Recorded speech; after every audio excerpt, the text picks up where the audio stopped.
오늘 우리는 성전 파괴의 징조와 때라는 제목으로 네 번째 시간 마가복음 13장 24절에서 27절의 말씀을 살펴보고자 합니다. 오늘 우리가 보게 되는 본문의 말씀은 성전 멸망 바로 직전에 일어난 현상들, 그리고 성전의 멸망이 인자에게 의미하는 바를 은유적 언어로 표현하고 있습니다.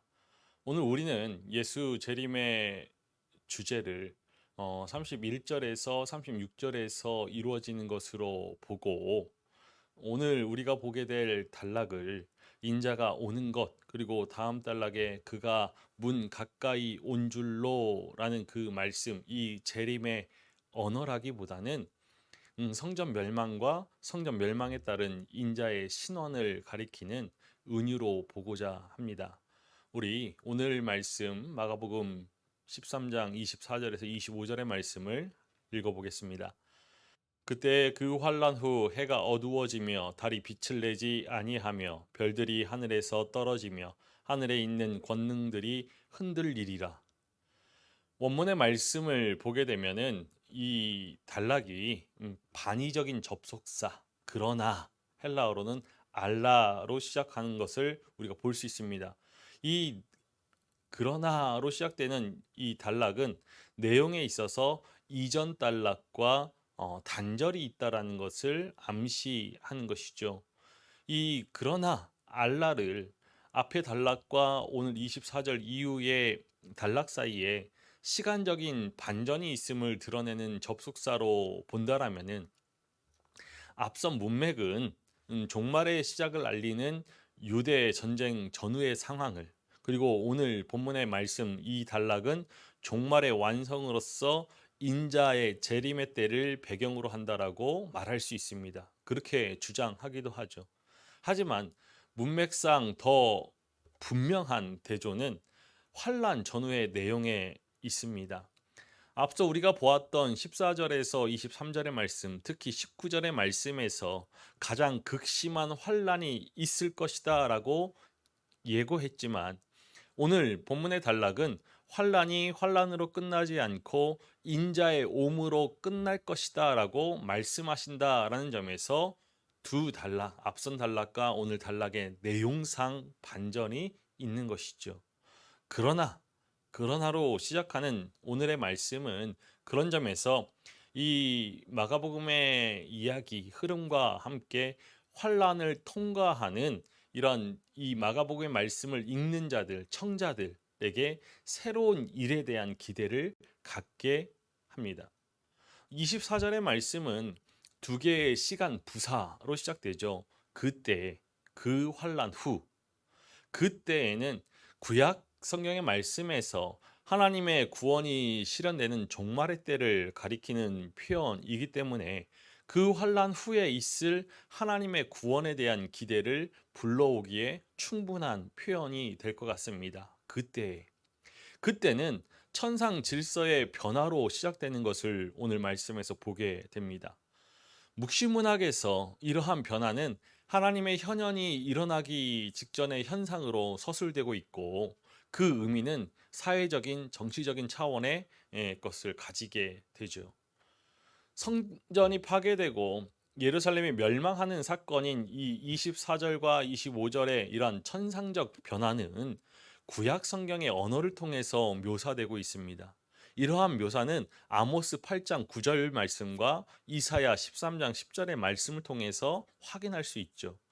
아모스 8장 9절의 말씀입니다. 주 여호와의 말씀이니라. 그날에 내가 해를 대낮에 지게 하여 백주의 땅을 캄캄하게 하며. 이 말씀에서 해가 대낮에 지는 그러한 그 날은 문맥상 이스라엘이 멸망하는 날입니다. 아모스 8장 2절 말씀에서 확인할 수 있죠. 아모스 8장 2절 말씀을 읽어보겠습니다. 그가 말씀하시되 아모스야 내가 무엇을 보느냐, 내가 이르되 여름 과일 한 광주리이니다 하매, 여호와께서 내게 이르시되 내 백성 이스라엘의 끝이 이르렀은즉 내가 다시는 그를 용서하지 아니하리니. 이사야의 말씀을 통해서도 오늘 말씀을 이해할 수 있습니다. 이사야 13장 10절의 말씀입니다. 하늘의 별들과 별 무리가 그 빛을 내지 아니하며 해가 돋아도 어두우며 달이 그 빛을 비추지 아니할 것이로다. 이 표현은 문맥상 바벨론의 멸망을 묘사하는 것입니다.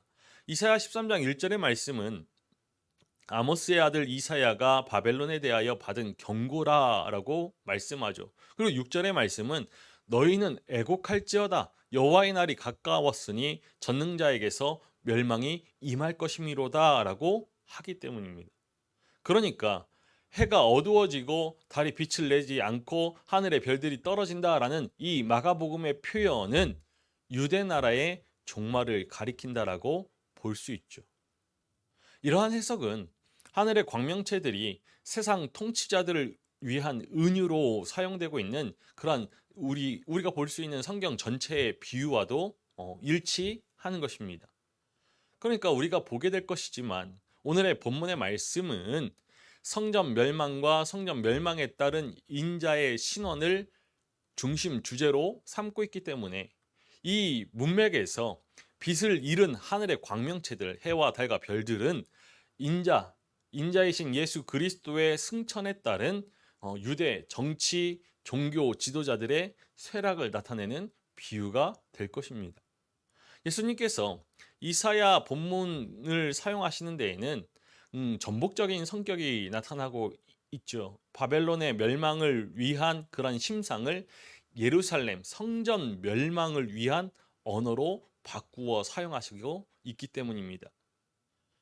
구약의 예언자들은 여호와의 날에 하늘 광명체의 그런 암흑화, 어두워지는 해와 달과 별이 빛을 잃고 세상이 어두워지는 그런 현상이 있을 것이다 라고 말하지만 예수님은 인자가 오는 날에 그 일이 있을 것이다 라고 말씀하고 계시죠. 우리 마가복음 13장 26절의 말씀을 읽어보겠습니다. 그때에 인자가 구름을 타고 큰 권능과 영광으로 오는 것을 사람들이 보리라. 성전 멸망, 성전 파괴 그때에 인자의 오심이 발생한다는 거죠. 이 26절의 말씀의 해석은 크게 두 가지로 나누어져 왔습니다. 첫 번째로 인자의 옴을 마지막 날에 이루어질 예수 그리스도의 재림으로 보는 입장이죠. 그리고 두 번째로 인자이신 예수 그리스도의 왕적 권위가 신원되는 그러한 사건으로 보는 입장인데 이것은 다니엘의 인자의 역할에 기초한 해석들입니다. 이 두 가지 입장에는 모두가 인정하는 것이 이 26절의 말씀이 다니엘의 본문을 빌려왔다는 것이죠. 인자가 많은 권능과 영광과 함께 구름 가운데에서 오는 것. 이것은 다니엘서 7장의 말씀입니다. 우리 다니엘 7장 13절과 14절의 말씀을 읽어보겠습니다. 내가 또 밤 환상 중에 보니 인자 같은 이가 하늘 구름을 타고 와서 옛적부터 항상 계신 이에게 나아가 그 앞으로 인도됨에 그에게 권세와 영광과 나라를 주고 모든 백성과 나라들과 다른 언어를 말하는 모든 자들이 그를 섬기게 하였으니 그의 권세는 소멸되지 아니하는 영원한 권세요 그의 나라는 멸망하지 아니할 것이니라. 다니엘의 환상에 따르면 하나님은 내 짐승에 비유된 내 제국의 그 권세를 빼앗아서 인자에게 주심으로 인자의 통치권을 인정하시죠. 따라서 오늘 마가복음 13장 26절의 말씀을 성전 멸망과 인자의 신원에 대한 비유로 보는 그 입장은 예수님 역시 인자가 구름 가운데서 올 것이다 라는 그 말씀을 통해서 인자를 거부한 이스라엘의 종교 정치의 중심지인 그 성전이 멸망하고 인자의 예수 그리스도의 메시아됨은 하나님에 의해서 확증될 것이다 라는 그러한 뜻을 드러내셨다라고 해석할 수 있는 것입니다. 반면에 인자의 옴을 예수님의 그런 재림으로 가리키는 것으로 보는 첫 번째 해석은 예수님께서 다니엘의 인자를 인용하시면서 인자의 이동 경로에 변화가 있다는 점에 주목하고 있는 것입니다. 다니엘서에서 인자는 하나님에게로 올라가죠. 옛적부터 항상 계신 이에게 나아가 모든 나라를 다스릴 수 있는 권세를 받게 되지만 예수님은 인자가 오는 모습을 사람들이 볼 것이다라고 말씀하십니다. 이런 점에서 인자는 하나님에게로 올라가기보다는 땅으로 내려오고 있는 그런 인물로 소개되지요. 그러나 이러한 주장은 결정적이지가 않은데, 왜냐? 우리가 보게 되는 오는이라는 이 헬라어 에르코마이가 가다, 오다, 이 두 가지 의미를 모두 사용하고 있다라는 것입니다. 어느 해석이 본문의 의미인지를 결정하기 위해서는 이 다니엘의 인자의 등장 문맥이 우선적으로 우리가 살펴보아야 하는 것입니다. 다니엘서에 따르면 인자가 하나님께로 인도된 사건, 하나님께 나아가는 그 사건은 인자가 대표하는 그 성도들의 핍박자인 내 제국에 대한 승리의 확정이자 이 백성들을 신원하는 의미를 가집니다. 이러한 의미는 오늘 본문의 말씀이, 마가복음의 말씀이 말하고 있는 인자의 옴은 성전 멸망과 성전 멸망에 따른 예수님과 그리고 그 백성들의 신원의 사건으로 보게 되는 해석과 잘 조화가 되는 것이죠. 예수님은 이미 성전 멸망쯤에 핍박과 환난, 이러한 어려움이 있을 것이다 라고 말씀하셨고, 심지어 많은 거짓 그리스도와 거짓 선지자가 일어나서 제자들을 그릇된 길로 이끌려 할 것이다 라고 예언하셨습니다. 그 와중에 끝까지 견디는 자는 구원을 받으리라 라는 말씀이 주어지죠. 이러한 맥락을 고려할 때 이 이야기가, 이 문맥의 흐름이 마지막까지 견디는 자에게 주어질 구원이 무엇인지 시사하리라는 그 기대는 자연스럽고 26절과 27절이 그 응답이 되는 것이죠.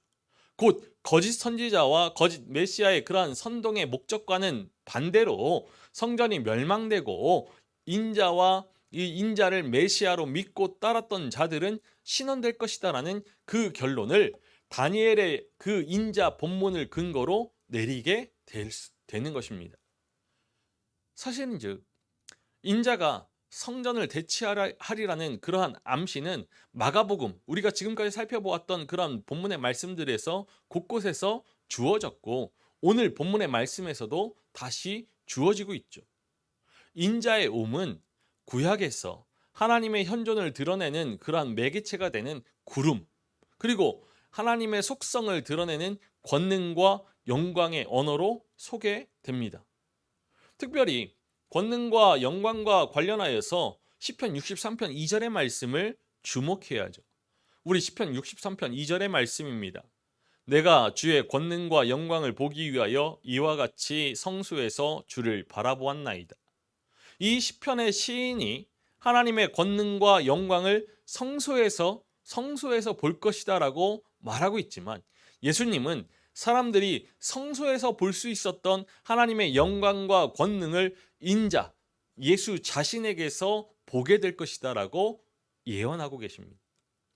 인자를 이 권능과 영광으로 묘사한 것은 인자에게 하나님의 복장을 입힌 것이다 라고 할 수 있습니다.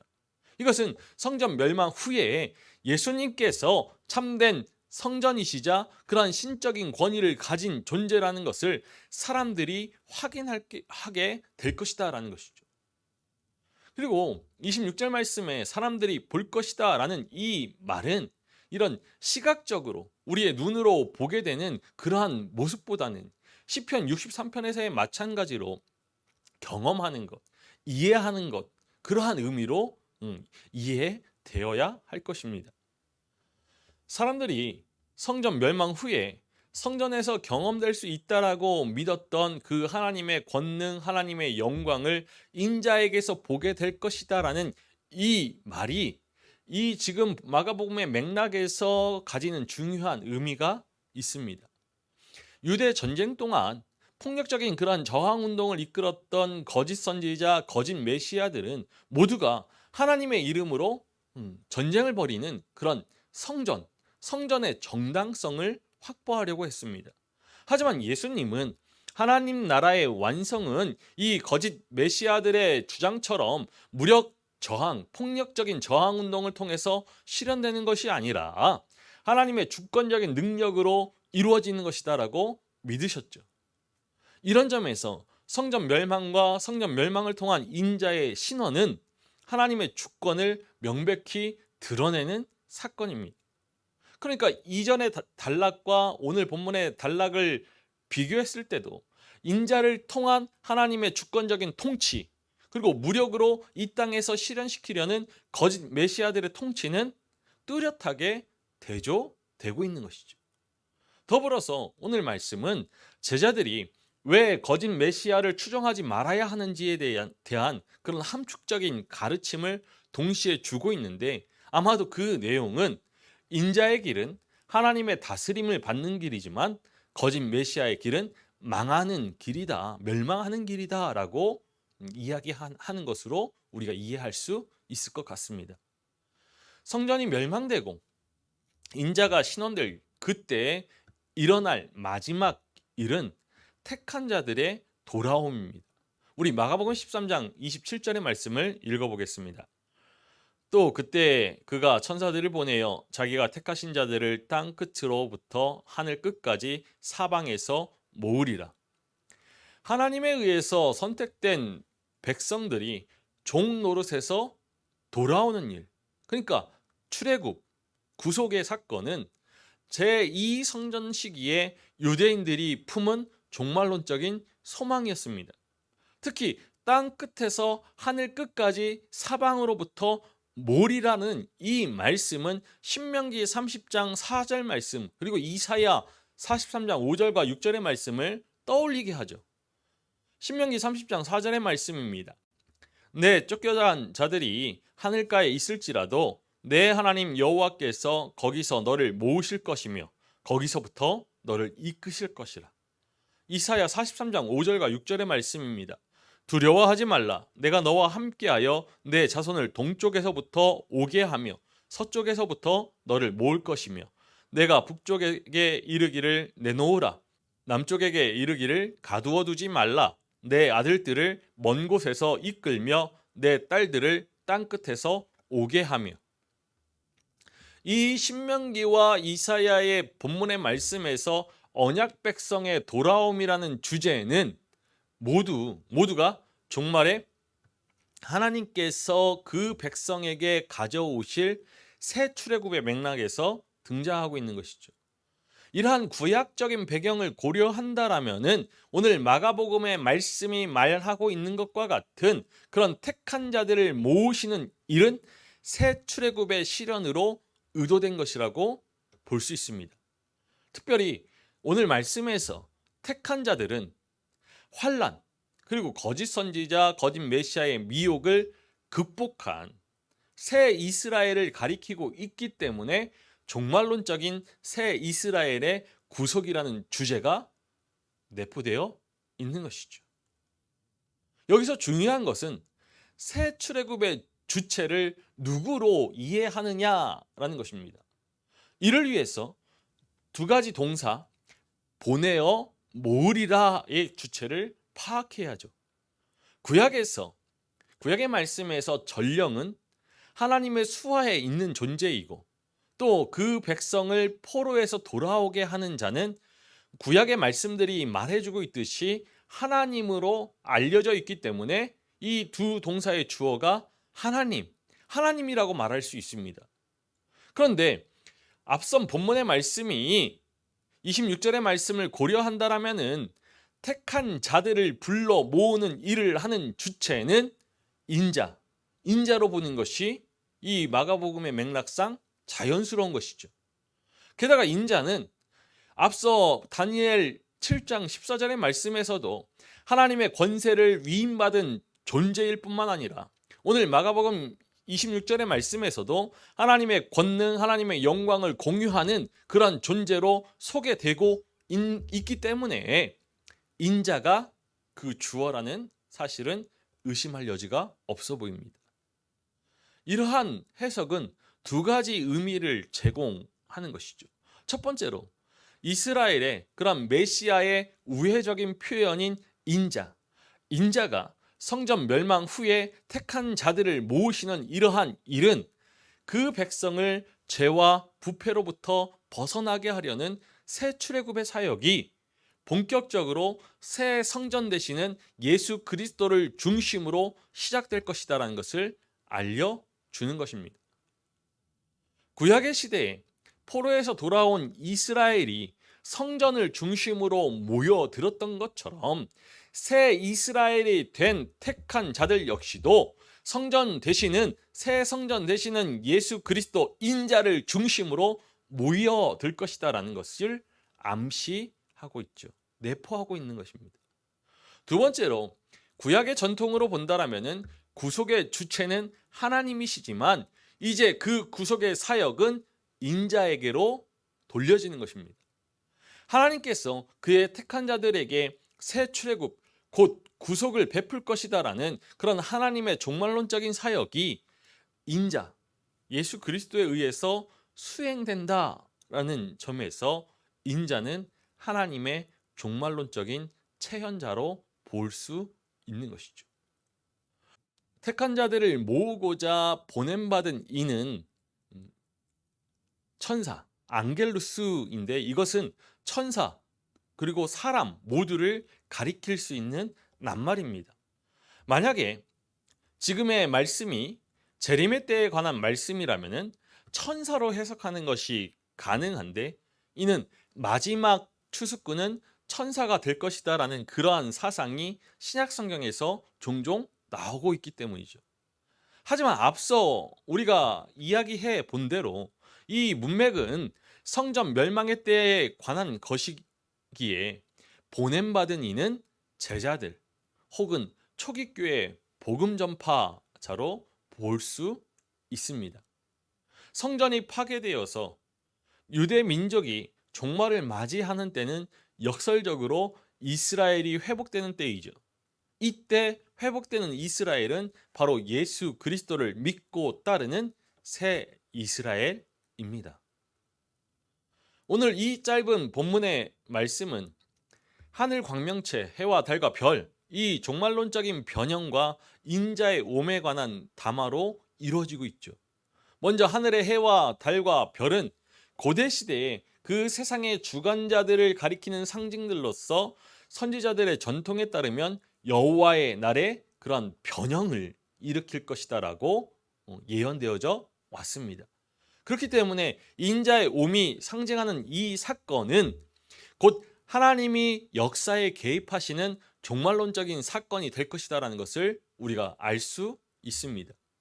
인자의 옴은 다니엘서의 인자 같은 일을 떠올려 주는 방식으로 서술되고 있죠. 이 13장의 맥락상 인자의 옴은 성전의 멸망과 성전의 멸망에 따른 인자, 그 백성의 신원을 가리키는 은유적인 표현입니다. 예수님은 사람들이 인자의 권능과 영광을 볼 것이다라고 예언하셨는데 이것은 성전 멸망이란 곧 성소에서 볼 수 있는 하나님의 권능과 영광을 인자에게서 볼 수 있게 될 것이다라고 말씀하신 것이죠. 인자의 신적 권위에 대한 강조는 앞서 언급되었던 그 1세기 유대 사회에서 활동하였던 거짓 선지자, 거짓 메시아의 그런 무력적인, 폭력적인 하나님 나라 운동과 대조를 이루고 있습니다. 종말은 인간의 노력에 이루어지는 것이 아니라 하나님의 주권적인 사역으로 진행되는 것인데 인자의 사역은 바로 이 같은 하나님의 주권적 사역을 대변한다라는 그러한 관점에서 대조되는 것을 우리가 알 수 있죠. 성전이 멸망되고 인자의 신원이 확증된 이후에 새 출애굽의 메시아이신 예수님은 택한 자들을 모으는 일을 하십니다. 이 택한 백성을 모으는 일은 하나님께서 종말에 하실 일로 기대되었지만 구약의 말씀을 통해서 그렇게 기대되었지만 예수님은 그 일을 인자이신 자신이 하실 것이다라고 말씀하시죠. 구약의 말씀에서 하나님의 현존의 상징인 성전을 중심으로 모여들었던 그 해방된 백성이 이제 인자를 중심으로 모이게 될 것이다라는 말씀은, 인자는 하나님의 종말론적인 사역을 수행하는 존재이고 또 그가 바로 새 성전이라는 그런 함의를 가지고 있음을 우리가 오늘 깨달을 수 있습니다.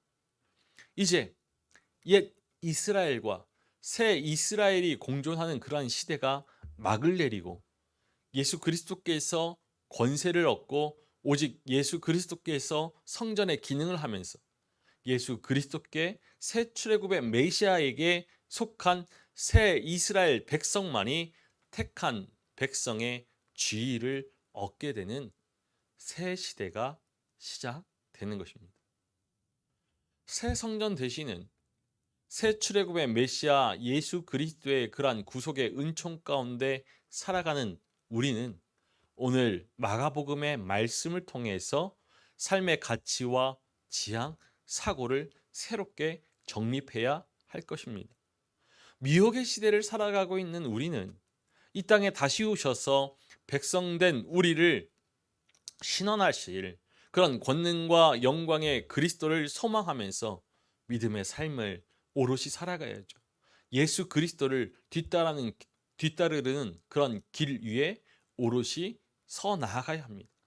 다가오는 그 마지막 때의 징조들을 우리에게 주신 말씀으로 분간하면서 여러 가지 미혹과 시험을 인내하며 온전함을 이루어서 그리스도의 영화에 참여하게 될 것을 확신하면서 하루하루 날마다의 시험을 통과하고 우리의 믿음을 세워 가야 할 것입니다. 이 말씀의 은혜와 능력 안에 거하면서 날마다 힘써 믿음의 반석 위에 서서 새 출애굽의 구속의 은혜를 누릴 수 있는 우리 모두가 되기를 주님의 이름으로 간절히 축원합니다.